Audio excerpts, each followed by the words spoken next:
존 웨슬리의 설교. 선지자와 제사장 프라피츠 앤드 프리스츠. 해설. 1755년 즈음부터 영국 메소디스트 공동체에는 불식되지 않는 중대한 문제가 있었다. 바로 영국 국교회와의 분리에 관한 문제였다. 존 웨슬리는 분리에 대해서는 철저하게 반대 입장을 고수하였다. 하지만 전회가 개최되고 1784년 존 웨슬리가 성직 안수를 시행한 이후 분리의 문제는 더욱 불거졌다. 선지자와 제사장은 오래 지속되어 온 이 문제에 대한 존 웨슬리의 입장을 분명하게 밝힌 설교문이다. 웨슬리는 1789년 5월 9일 코크에서 이 원고로 설교를 하였고 1790년 5월과 6월에 아르미니언의 설교문을 게재하였다. 이는 영국 국교회로부터 분리하려는 메소디스트들에 대한 일종의 성명서와 같았다. 이 주제가 메소디스트 공동체에게는 오랜 시간 뜨거운 감자였다. 심지어 웨슬리 사후 이 설교문 설교집에 넣느냐 마느냐를 두고 갈등도 상당했다. 그만큼 논쟁할 여지가 많은 주제이다. 이 설교문에는 존 웨슬리의 입장과 견해가 매우 잘 드러나 있다. 이 점에서 본 설교문이 지니는 가치는 상당하다. 이 설교문의 두 가지 논지는 분리 반대와 메소디스트 공동체 자체의 사제직 반대이다. 웨슬리는 자기 주장의 정당성을 밝히기 위해 구약의 노아 시대와 모세 시대로부터 다양한 사례를 나열하였다. 이와 함께 왜 제사장 직분과 선지자 직분이 하나로 합쳐지게 되었는지에 관해서도 밝혔다. 그리고 자신은 결단코 제사장 직분과 선지자 직분이 합쳐지는 것을 원하지 않으며 반면 두 직분이 구분되어야 하는 이유를 논리정연하게 밝혔다. 또 메소디스트 공동체는 영국 국교회를 떠나지 않을 것이라고 매우 강력하게 표명하였다. 하지만 그의 간절한 바람과는 반대로 메소디스트 공동체는 웨슬리 사후에 영국 국교회와 분리되었다. 비록 웨슬리가 분리를 반대하였다고 할지라도 그의 책임이 아주 없는 것은 아니다. 웨슬리는 1784년 9월 1일 아침 리처드 왓코트와 토머스 베이지가 미국에 가서 세례와 성찬을 집례할 수 있도록 집사 목사 안수를 주었다. 다음 날에는 두 사람에게 장로 목사 안수를 주었다. 그리고 이때 보좌를 했던 토머스 코크 목사에게는 감리사로 안수를 하였다. 메소디스트 학자들은 이 일을 기점으로 메소디스트 공동체가 영국 국교회로부터 분리되었다고 평가한다. 웨슬리가 어떤 심정과 의도로 성직 안수를 단행했는지 이해할 수 있다. 그는 미국의 메소디스트 공동체를 최우선으로 생각하였다.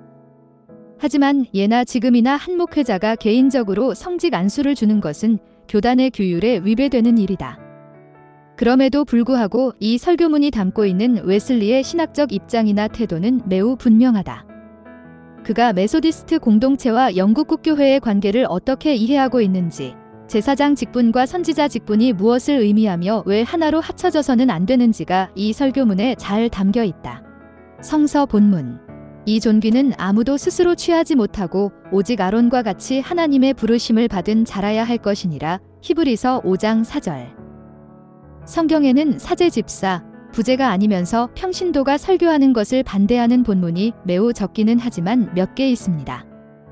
그렇다나가 오늘 본문 히브리서 5장 4절입니다. 많은 사람이 이렇게 질문합니다.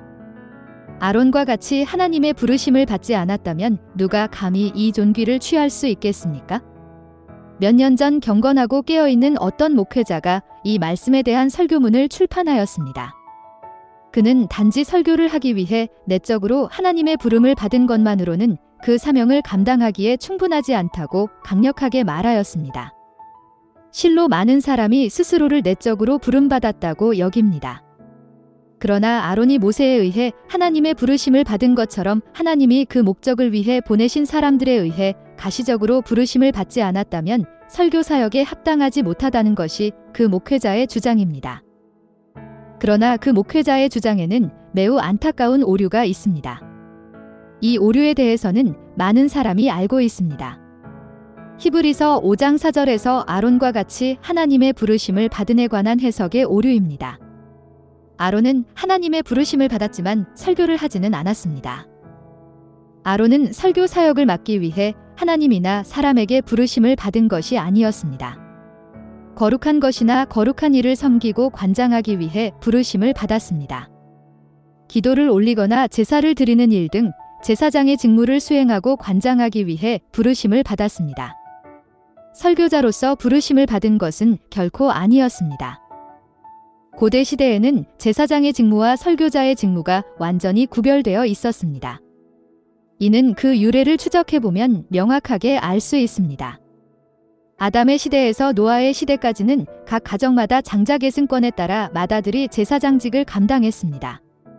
하지만 장자에게 설교를 할 수 있는 권한이나 성서적 표현으로 선지자의 권한이 주어진 것은 아니었습니다. 오히려 이 직무는 드물지 않게 하나님의 뜻에 따라 각 가정의 가장 어린 자식에게 주어지곤 했습니다. 이렇듯 하나님은 항상 주님께서 보내시고자 하는 사람에게 당신의 권한을 주셨습니다. 노아의 시대에나 모세의 시대에도 마찬가지였습니다. 제사장은 가정의 맏아들이 되었습니다. 그러나 선지자는 다른 자식들 중 하나가 되곤 했습니다. 대표적으로 이삭의 맏아들 에서를 꼽을 수 있습니다. 에서는 장자로 태어나서 제사장직을 물려받았습니다. 그러나 그는 이를 대수롭게 여기지 않고 동생 야곱에게 팥죽 한 그릇을 받고 팔아버렸습니다. 에서가 그 후에 복을 이어받으려고 눈물을 흘리며 구하였지만 이를 돌이킬 수는 없었습니다. 모세의 시대에 이르러 제사장직에 현저한 변화가 일어났습니다. 하나님은 각 가정의 장자 대신 이스라엘 12지파 중 한 지파 전체가 제사장 직분을 감당하게 하셨습니다. 이전에는 한 사람이 제사장 직분을 감당했는데 이제는 레위 지파가 제사장 지파가 되었습니다. 아론은 레위 지파 사람이었습니다. 모세도 레위 지파 사람이었습니다. 그러나 모세는 하나님이 독생자를 이 세상에 보내시기 전까지 세상에서 가장 위대한 선지자였습니다. 모세는 제사장이 아니었습니다. 레위 지파 중에 선지자는 거의 없었습니다. 간혹 레위 지파 중에 선지자가 등장하기도 했지만 이는 매우 특수한 경우였습니다. 그래서 레위 지파 출신의 선지자는 레위 지파 사람으로 여기지 않았습니다. 고대 유대인 저자들의 기록에 따르면 모든 선지자가 그런 것은 아니지만 대부분의 선지자는 시므온 지파 출신이었습니다. 베냐민 지파 출신의 선지자나 유다 지파, 그리고 다른 지파 출신의 선지자도 있었습니다. 모든 시대에 걸쳐 공통적으로 드러나는 점이 있습니다. 특성상 선지자들이 두 부류로 구분된다는 것입니다. 나단 선지자, 이사야 선지자, 예레미야 선지자를 비롯한 다른 선지자들과 같이 특별한 선지자 그룹이 있습니다. 이들은 성령께서 특별한 방법으로 부르신 선지자입니다. 아모스 선지자는 매우 특별한 방법으로 부르심을 받았습니다. 아모스 선지자는 자신을 부르심에 대해 다음과 같이 고백하였습니다. 나는 선지자가 아니며 선지자의 아들도 아니라 나는 목자요 여호와께서 내게 이르시기를 가서 내 백성 이스라엘에게 예언하라 하셨나니. 아모스 7장 14절 15절. 일반적인 선지자들은 선지자 학교에서 교육을 받은 선지자들을 칭합니다. 라마에는 사무엘 선지자가 주재하던 선지자 학교가 있었습니다. 선지자 학교는 그들이 사람들을 잘 가르치도록 훈련하였고 회당에서 설교하는 일반적인 설교자가 되게 하였습니다. 신약 성경에서는 그들을 서기관 또는 율법 해설자, 노미코이라고 불렀습니다. 아주 드물지만 그들 중에 제사장도 있긴 있었습니다. 하지만 이런 경우는 다른 계통을 이어받았기 때문입니다. 대체로 많은 학자들이 다음 사실을 입증하였습니다. 우리 주님과 그분의 사도들은 기독교 교회를 최대한 유대인의 방식대로 세웠다고 말입니다. 우리가 믿는 도리이신 우리의 큰 대제사장께서는 기쁜 소식을 선포하도록 사도들과 전도자들을 열방으로 보내셨습니다. 또한 목회자와 설교자와 교사들이 공동체를 믿음으로 일으켜 세우도록 온 세상에 보내셨습니다. 하지만 복음 전도자의 직무와 소위 감독이라고 불리는 목사의 직무가 동일했다는 말은 들어보지 못했습니다. 목사는 한 교구의 회중을 이끌고 돌보며 성례전을 주관했습니다. 목사가 성례전을 집례할 때 복음 전도자는 목사를 도와주었습니다. 그리고 하나 혹은 그 이상의 공동체에서 설교하였습니다. 복음 전도자의 직무에 목사나 감독의 직무가 포함되었다거나 비슷했다는 이야기는 신약성서 어디에서도 찾아볼 수 없습니다. 1세기에서 3세기 초대 교회 고전 문헌에도 그런 내용은 없습니다. 이와 같은 직무상의 차이는 콘스탄티누스 대제 시대에 이르기까지 매우 분명하게 구분되었다고 나는 믿습니다. 콘스탄티누스 대제가 스스로를 그리스도인이라 칭하며 그리스도인들에게 온갖 부와 명예를 퍼붓던 시대는 그야말로 악한 시대였습니다. 바로 이때부터 상황이 크게 달라지기 시작했습니다. 사례비를 독차지하기 위해 한 사람이 한 교회의 모든 직무를 도맡아 하게 되었습니다. 그 결과 한 사람이 제사장과 선지자의 직무를 다 감당하게 되었습니다. 즉, 목사의 직무와 복음 전도자의 직무를 다 감당한 것입니다. 이와 같은 기이한 현상은 모든 교회에 순식간에 퍼졌습니다. 그리고 오늘날에 이르기까지 한 사람이 두 가지 직무를 모두 감당하고 있습니다. 그렇다고 해서 복음 전도자나 교사의 직무가 목사의 직무를 포함하고 있다는 것을 의미하는 것은 결코 아닙니다. 특히 성례전을 집전하는 목사의 직무는 복음 전도자나 교사의 직무가 아닙니다. 이는 장로교회나 영국 국교회, 로마 가톨릭 교회 모두가 공인하는 바입니다. 더구나 모든 장로교회는 특히 스코틀랜드 장로교회, 평신도들이 성직 안수를 받기 전에 영국 전역에서 설교를 할 수 있는 자격을 수여합니다. 이 자격은 어디까지나 설교를 할 수 있는 자격이지 성례전을 집례하는 자격을 의미하는 것이 아닙니다. 이와 비슷하게 우리 영국 국교회에서도 평신도들에게 설교를 할 수 있는 자격을 주곤 합니다.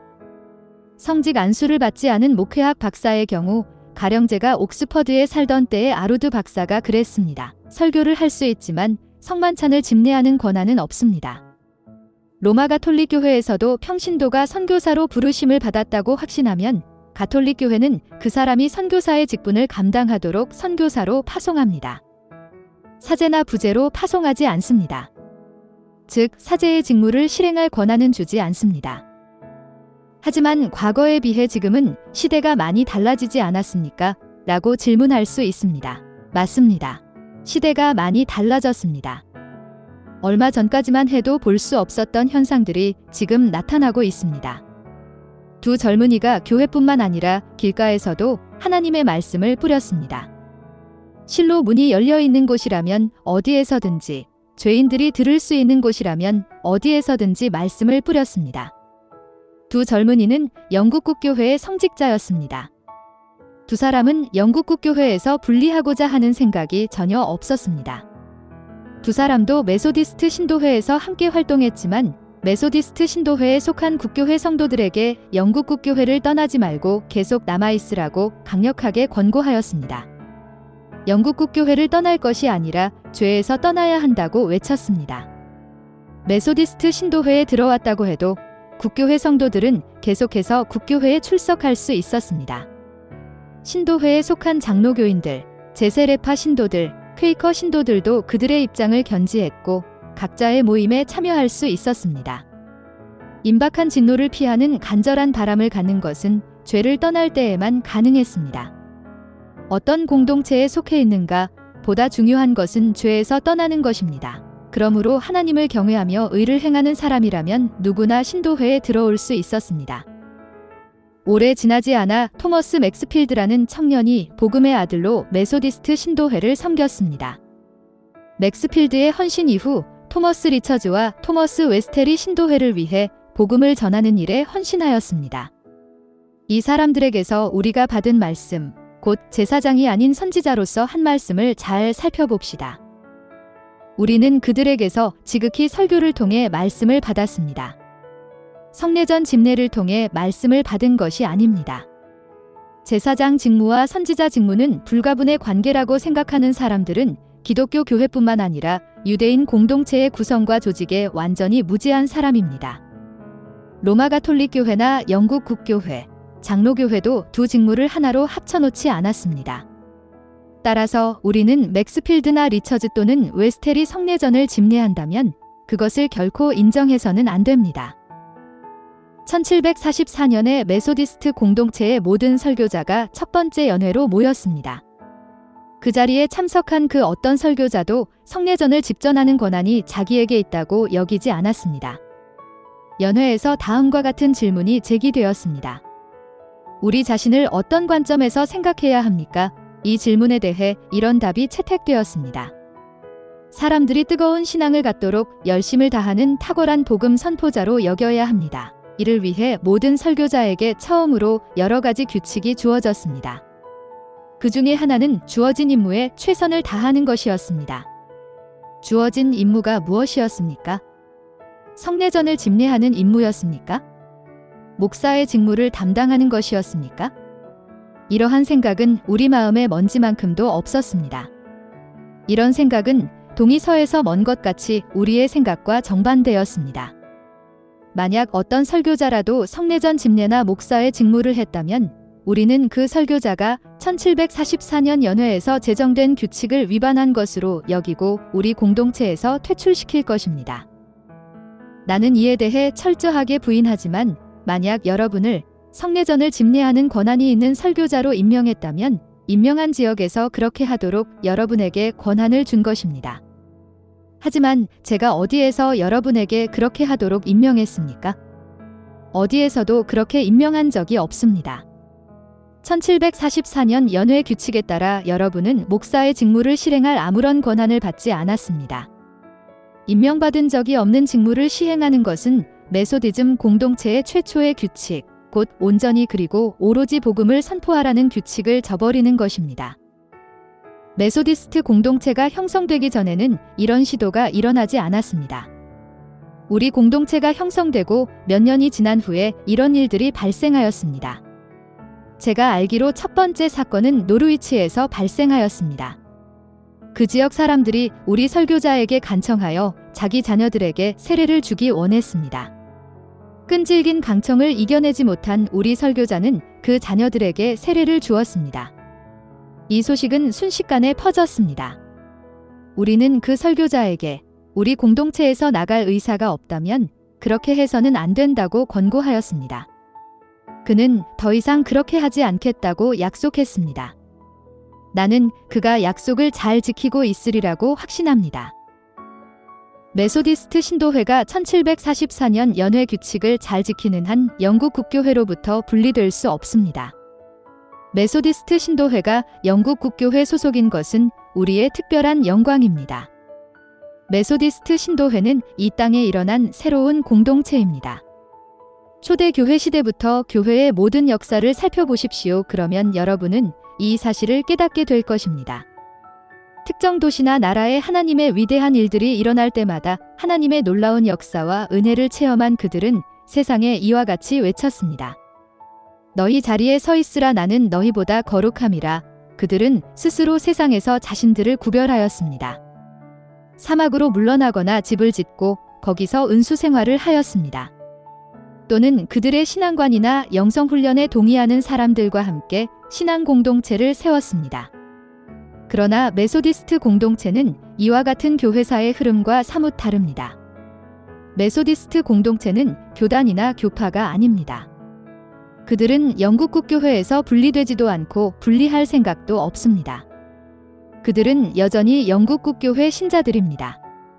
오로지 국교도로 살다가 죽기를 간절히 바랍니다. 하나님이 왜 지금까지 나를 살게 해주시는지 아십니까? 그들의 생전의 목적이 국교회에서 분리되지 않는 것임을 확증하게 하시려고 내 생명을 이토록 길게 해주셨음을 믿습니다. 그럼에도 불구하고 많은 사람이 이렇게 말합니다.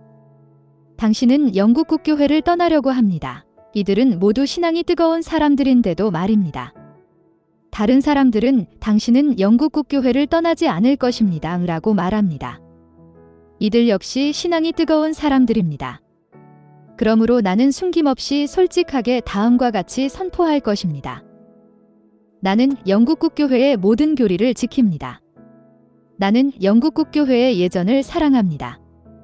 나는 영국 국교회의 장정에 동의하며 모든 것이 잘 준수되기를 바랍니다.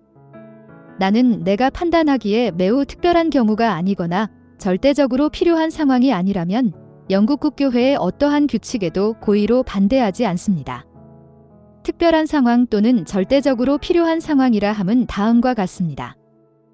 1. 일부 성직자들이 나에게 그들의 교회를 개방하면 필요시 나는 야외에서 설교를 합니다. 2. 각각의 상황에 적합한 기도 양식을 내가 알지 못할 경우 간혹 필요시 나는 즉흥 기도를 합니다. 3. 믿음과 사랑으로 그리스도의 공동체를 세우기 위해 필요시 나는 그들을 하나로 연합하거나 여러 개의 작은 모임으로 나눕니다. 이는 그들이 사랑하고 선을 행하는데 서로를 일깨워주기 위함입니다. 4. 나는 설교자들을 만나거나 1년에 한 번 가급적 모든 설교자가 한자리에 모이는 것이 꼭 필요하다고 생각합니다. 이는 나와 나의 동역자들이 우리의 영혼을 비롯하여 우리가 전하는 복음을 듣는 사람들의 영혼을 구원하는데 서로서로를 보다 효과적으로 돕기 위함입니다. 5. 이 연회에서 우리는 모든 설교자가 이듬해에 사역할 지역을 결정합니다. 그러나 이 모든 상황이나 사역, 모임이 영국 국교회를 떠난다는 것을 의미하지 않습니다. 영국 국교회에서 분리한다는 것이 결코 아닙니다. 오히려 나는 기회가 닿는 대로 최선을 다해 국교회의 예배에 참석하고 있습니다. 그뿐 아니라 나는 모든 신도회에도 국교회의 예배에 참석하라고 강권하고 있습니다. 내가 이렇게 고백하고 이런 마음으로 행동하고 있음에도 불구하고 대다수의 독실한 사람들마저 나의 순수한 의도를 곡해하고 있습니다. 그들은 내가 절대로 영국 국교회를 떠나려고 하지 않는다는 말을 들었고 앞에서 설명한 특별한 상황에 처하는 경우 국교회와 달리하려고 한다는 말을 들었습니다. 이것을 두고 그들은 내가 일관성이 없는 사람이라고 생각할 것입니다. 내가 말한 두 원칙을 잘 따져보지 못한다면 그렇게 생각할 수밖에 없습니다. 원칙 1. 내가 감히 영국 국교회를 떠나려고 하지 않는다는 것, 불리는 곳 죄라고 믿는다는 것. 원칙 2. 내가 앞에서 말한 특별한 경우에는 국교회의 방식과 다르게 행동하려고 한다는 것, 다르게 행동하지 않는 것이 죄라고 믿는다는 것. 이 두 가지 원칙을 붙여놓으면 이렇습니다. 첫째, 나는 영국 국교회를 떠나지 않을 것입니다. 그러나 둘째, 필요한 경우 나는 영국 국교회의 방식과 다르게 행동할 것입니다. 이 두 원칙은 내가 50년이 넘는 시간 동안 항상 동일하게 공식적으로 선언해오고 있습니다. 그러므로 나는 일관성이 없는 사람이 아닙니다. 1730년부터 오늘에 이르기까지 나는 내 말을 참되게 지켜왔습니다. 그러나 국교회 예배 시간에 더블린에서 예배를 허용한 것은 당신의 원칙에 위배되는 것 아닙니까? 그 예배를 허용한 것은 어떤 필요에 의한 것입니까? 어떤 선한 목적이 있어서 그렇게 한 것입니까? 라고 질문하신다면 이렇게 대답하겠습니다. 그렇습니다. 몇 가지 선한 목적이 있습니다. 다른 방식으로는 잘 답변할 수 없는 선한 목적이 있습니다. 이상하게 들릴 수도 있지만 첫째, 영국 국교회에서 분리되는 것을 방지하기 위함입니다. 메소디스트 신도회 가운데 많은 사람이 영국 국교회를 완전히 떠났습니다. 그들은 더 이상 국교회의 예배에 참석하지 않습니다. 그러나 지금은 매월 첫째 주일마다 국교회 예배에 참석하고 있습니다. 그러나 국교회의 예배에 매주 참석하는 것이 좋지 않습니까? 라고 반문하실 수 있습니다. 제 대답은 이렇습니다. 네, 매주 참석하는 것이 바람직합니다. 그러나 누가 그들에게 매주 예배에 참석하라고 설득할 수 있겠습니까? 나는 할 수 없습니다. 20년, 30년 동안 설득을 해보았지만 아무 소용이 없었습니다. 나의 말을 듣지 않습니다. 둘째, 국교회를 떠난 이들을 반국교회 모임에서 떨어뜨려 놓기 위함입니다. 이미 많은 사람이 반국교회 모임에 꾸준히 참석했습니다. 그러나 지금은 모두 그 모임에 나가지 않습니다. 셋째, 그들에게 영혼을 구원하는 국교회의 교리를 계속해서 들려주기 위함입니다. 지금까지 제가 한 말을 메소디스트라 불리는 모든 분이 진지하게 숙고해 주시기를 소망합니다. 특별히 하나님께로부터 죄인들을 회개하게 하는 사명을 받은 분들은 더욱 깊이 유념해 주시기 바랍니다. 여러분이 세례를 주거나 성만찬을 집전하기 위해 부름받았다는 뜻이 결코 아닙니다. 설교 사역을 시작한 지 10년, 20년이 지났을지언정 절대 꿈도 꾸어서는 안 됩니다. 고라, 다단, 아비람과 같이 제사장의 직분을 구해서는 안 됩니다. 이 존귀는 아무도 스스로 취하지 못하고 오직 아론과 같이 하나님의 부르심을 받은 자라야 할 것이니라. 여러분은 이 말씀을 알고 있습니다. 그러므로 여러분의 사역의 자리를 벗어나지 마십시오. 복음을 선포하는 일에 만족하십시오. 전도자의 일을 하십시오. 불이 구세주 하나님의 인애를 온 세상에 선포하십시오. 이와 같이 열방에 선포하십시오. 하나님의 나라가 가까이 왔으니 회개하고 복음을 믿으라. 온 열심을 다하여 여러분에게 강권합니다.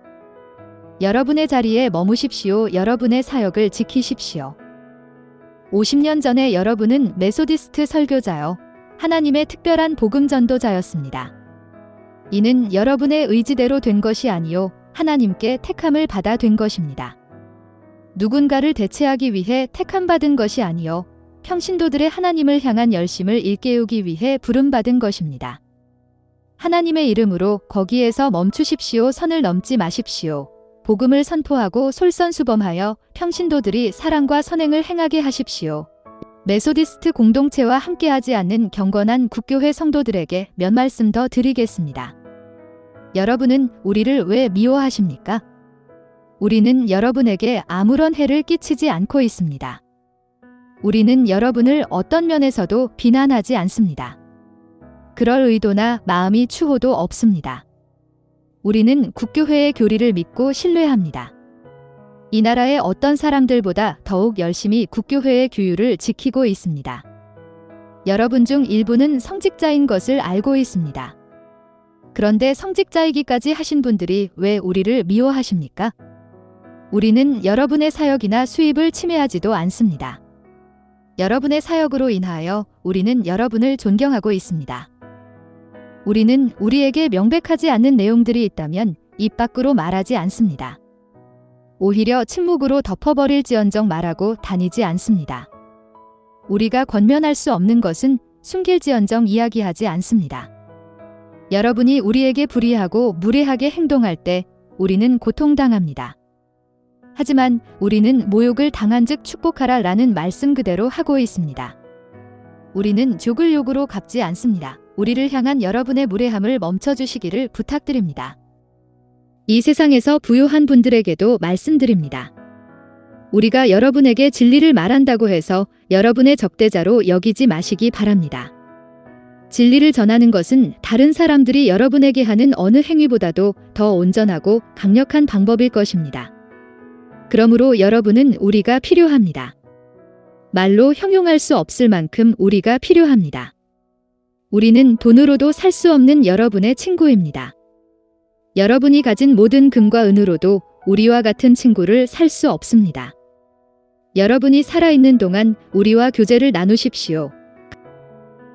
그러나 여러분이 이 말을 듣든지 아니면 한 귀로 듣고 한 귀로 흘리든지 어쨌거나 우리는 하나님의 은혜로 인하여 우리가 갈 길을 나아갈 것입니다. 우리는 처음부터 그랬듯이 영국 국교회의 성도로 남아있을 것입니다. 모든 교회에 속한 하나님을 사랑하는 이들을 우리의 형제여 자매여 어머니로 섬길 것입니다. 그들과 하나가 되기 위해서 우리는 그들에게 어떠한 생각의 일치나 예배 형식의 일치도 바라지 않습니다. 우리가 바라는 오직 단 한 가지는 이것입니다. 기록된 바 하나님을 경외하며 의를 행하는 사람이면 충분합니다. 이것은 어떤 기독교 공동체에서도 들어보지 못한 완전히 새로운 방식입니다.